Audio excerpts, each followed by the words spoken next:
Salut à tous, nouvelle vidéo et aujourd'hui on va pronostiquer cette phase de poule de l'Euro 2024. C'est parti.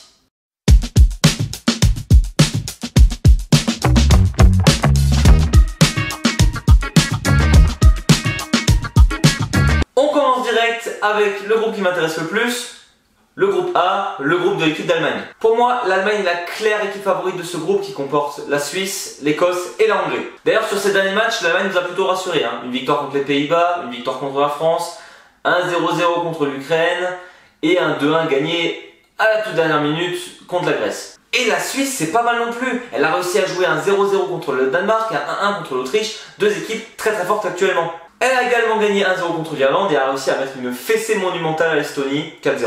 Pareil, la Hongrie récemment c'était plutôt pas mal. 1-0 contre la Turquie, 2-0 contre le Kosovo, 3-0 contre l'Israël. Alors, effectivement, Kosovo et Israël sur le papier c'est censé être moins fort que l'équipe de Hongrie.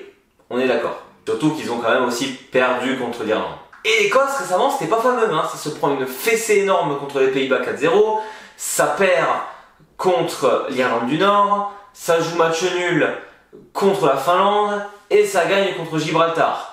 Sur les confrontations directes, je vois bien l'Allemagne battre l'Écosse et battre la Hongrie. Pareil pour la Suisse, ça bat l'Écosse, ça bat la Hongrie. Clair et net. Par contre, entre la Hongrie et l'Écosse, lorsqu'ils vont jouer l'un contre l'autre, moi je donne un petit avantage à la Hongrie. Après tout peut se passer dans ce type de match, rien ne nous empêche d'avoir un match nul, mais je pronostiquerais plutôt un 2-1 pour les Hongrois. Pour ce qui est du match entre l'Allemagne et la Suisse, je vois bien un match nul, 1-1, 2-2 entre ces deux équipes, ce qui me les placerait toutes les deux en haut de leur classement avec 7 points. Malgré tout, je vois quand même l'Allemagne premier de son groupe grâce au différentiel de buts, 7 points mais plus de buts que les Suisses. Les Suisses seraient donc deuxième, les Hongrois troisième avec 3 points et l'Écosse bon dernier sans aucun point. Passons maintenant au groupe de la mort. Espagne, Croatie, Italie, Albanie. Sans trop de surprise, je vois pas l'Albanie gagner un seul match dans ce groupe. Vraiment pas. Malheureusement pour eux. En plus, c'était pas non plus mirobolant lors de leurs matchs amicaux. Ça perd 3-0 contre le Chili. Ça perd 1-0 contre la Suède. Ça bat l'Azerbaïdjan et le Liechtenstein. Logique. Mais ça battra pas l'Espagne, la Croatie ou l'Italie. J'y crois pas. Du tout. Et là, on arrive sur les 3 autres monstres. On va commencer par la Croatie. 4-2 contre l'Égypte, pas mal, 3-0 contre la Macédoine et surtout un très bon 2-1 contre le Portugal, donc 3 victoires sur leur dernier match. L'Italie aussi sur des très bonnes performances, 2-1 contre le Venezuela, 2-0 contre l'Équateur, match nul un peu plus difficile contre la Turquie. Et puis l'Espagne, mis à part le 3-3 contre le Brésil il y a quelques temps, 5-0 et 5-1 contre Andorre et l'Irlande du Nord. Alors, oui, l'Espagne est largement meilleure que ces équipes. Faut-il encore marquer autant de buts? Et globalement sur cet Euro, l'Espagne est une équipe super forte, jeune, collective, peut faire très mal. D'ailleurs ce serait mon pronostic, pour moi l'Espagne sera premier de son groupe avec 3 victoires. Donc ça bat l'Italie, ça bat la Croatie, ça bat l'Albanie. J'aime pas les matchs nuls. Du coup le suspense, qui entre l'Italie et la Croatie finira deuxième de son groupe.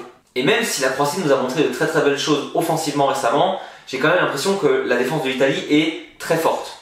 Ce qui m'amène à dire que soit l'Italie gagne ce match grâce à leur très bonne défense, soit il y a match nul entre les deux. Et en fonction d'eux, si l'Italie gagne, elle finit deuxième. S'il y a match nul, cela ne m'étonnerait pas que les Croates finissent deuxième parce qu'ils ont mis plus de buts contre l'Albanie. Après l'Italie peut prendre moins de buts contre l'Espagne aussi, ça c'est un autre problème. Mais je pars quand même sur cette très bonne défense italienne et donc je donne les 9 points à l'Espagne qui finit premier. Je donne 6 points du coup à cette équipe d'Italie qui bat la Croatie et l'Albanie et qui finit deuxième. La Croatie troisième et l'Albanie quatrième, 100 points.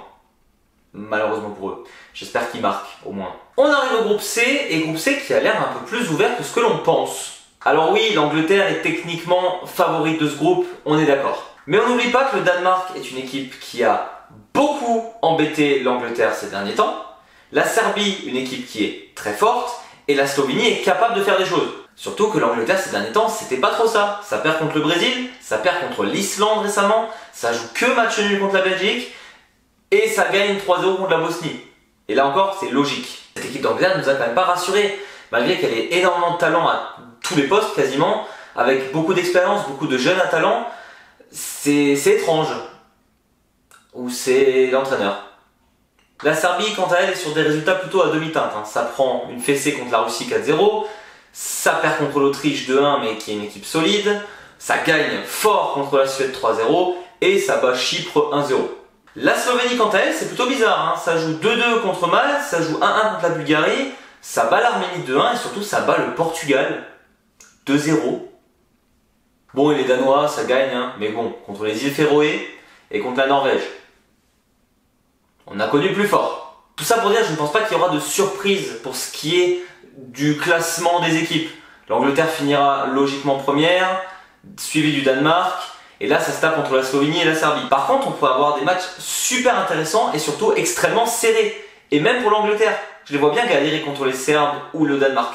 Les jeunes de talent, l'expérience, je pense quand même que cette équipe d'Angleterre gagnera sa phase de poule avec 9 points, donc 9 victoires, mais des matchs sûrement serrés. Peut-être un où ils explosent leur adversaire, mais globalement ça devrait être serré. Pareil, le Danemark perdra contre l'Angleterre, mais gagnera contre les deux autres équipes. Et pour ce qui est de la confrontation directe entre la Serbie et la Slovénie, malgré la bonne dynamique de la Slovénie, je donne cette victoire à la Serbie, étonnamment. Et donc on aurait l'Angleterre avec 9 points, le Danemark avec 6, Serbie 3, Slovénie 0, oui, troisième groupe où une équipe n'a pas de points. On passe ensuite au groupe D. Deuxième groupe que j'attends le plus, évidemment le groupe de la France, le groupe des Pays-Bas, de l'Autriche et de la Pologne. Alors, on en parle de toutes les blessures?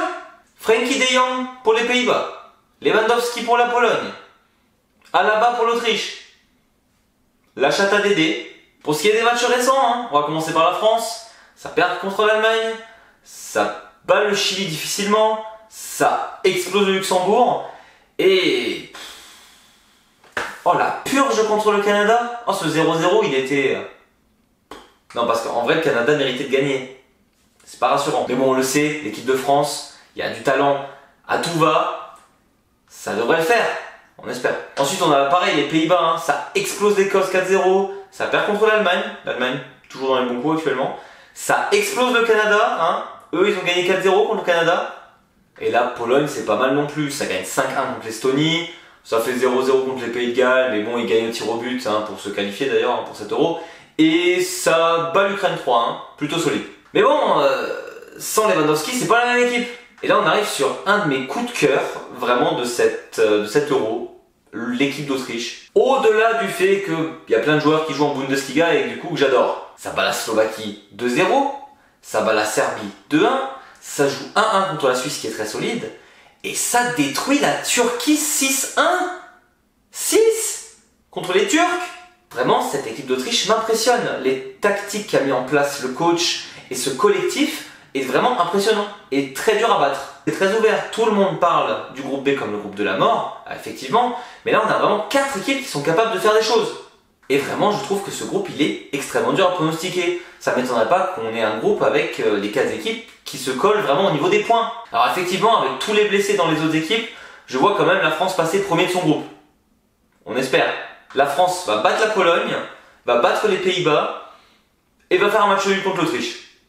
Pour ce qui est de l'Autriche, donc, fera un match nul contre la France, battra la Pologne et fera éventuellement un match nul contre les Pays-Bas. Et c'est là où j'ai envie de me mouiller un peu, mais les Pays-Bas, ils sont tellement capables de battre la France mais de perdre contre la Pologne que je vois plutôt l'Autriche deuxième et les Pays-Bas troisième.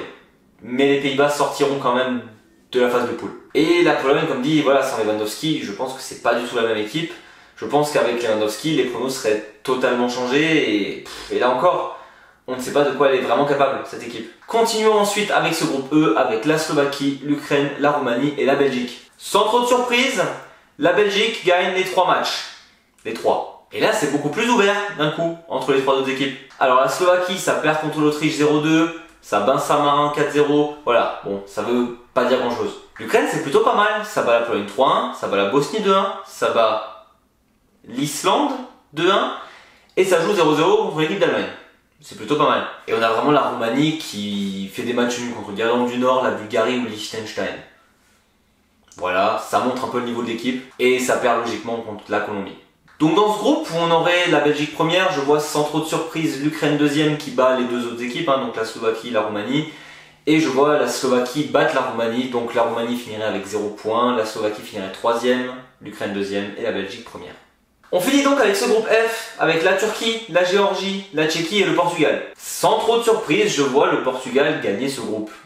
Mais pas avec 9 points. Je sais pas si vous avez regardé récemment la Tchéquie jouer, ça joue bien, ça joue très bien. 2-1 contre la Norvège, 2-1 contre l'Arménie et ils explosent Malte 7-1. Alors ok c'est Malte, mais ils les explosent. Et vraiment le fond de jeu de cette équipe, waouh, j'aurais pas pensé. On a les Turcs qui ne sont absolument pas dans une bonne phase en ce moment, hein. Ça perd contre la Hongrie 1-0, ça se fait déchirer par l'Autriche 6-1, ça fait 0-0 contre les Italiens, d'accord, c'était plutôt pas mal ça. Et la Géorgie, bon bah, déjà c'est très bien qu'ils soient là, et ça fait très plaisir de voir une équipe pareille à l'Euro. Donc, sans trop de surprise, Portugal pointe son groupe avec 7 points, je les vois gagner contre la Turquie et contre les Géorgiens, et faire match nul contre la Tchéquie.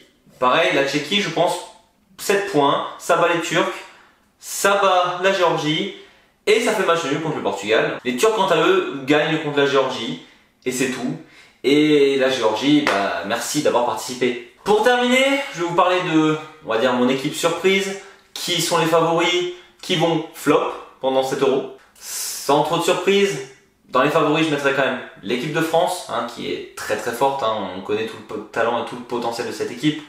L'équipe d'Allemagne, faut pas la sous-estimer, elle a des jeunes joueurs, elle est à la maison, ça peut les booster. Sur le papier, l'Angleterre, clairement, et l'Espagne que je vois vraiment très forte. Non, l'Italie ne défendra pas son titre. Dans les équipes qui peuvent surprendre, donc qui peuvent faire quelque chose même si on ne les attend pas forcément, bah, j'en ai beaucoup parlé, mais l'Autriche, vraiment, pour moi, c'est une équipe qui est capable, qui peut sortir, donc déjà deuxième de son groupe serait un exploit. Pourquoi pas voir l'Autriche aller jusqu'en quart. Dans un autre style de jeu, le Danemark, clairement, qui est une équipe qui peut toujours surprendre, qui est capable, une équipe qui joue avec les tripes, c'est une équipe que j'adore, et je pense sincèrement qu'elle est capable de faire quelque chose pendant cet Euro 2024. Et pour ce qui est des flops, à votre avis, déjà on va commencer par le Portugal. Je ne pense pas que cette équipe va faire grand chose. Et pourtant, le talent est là. Mais je sais pas, j'y crois absolument pas en cette équipe. Je n'y arrive pas. Le tenant du titre finira deuxième de son groupe, se fera éliminer en huitième. Je le vois venir gros comme une maison. Et si on part du principe que les Pays-Bas finissent troisième de leur groupe, bah les Pays-Bas. Alors ils sont capables de finir troisième et de battre un premier et ensuite de se faire déchirer en quart de finale, mais je ne les vois pas faire ça. Voilà, c'est tout pour moi. Très hâte de suivre cet Euro, hein, ça commence dans moins de 24 heures là, donc c'est parti et que le meilleur gagne. Très hâte de suivre cette compétition. Et moi je vous dis servus.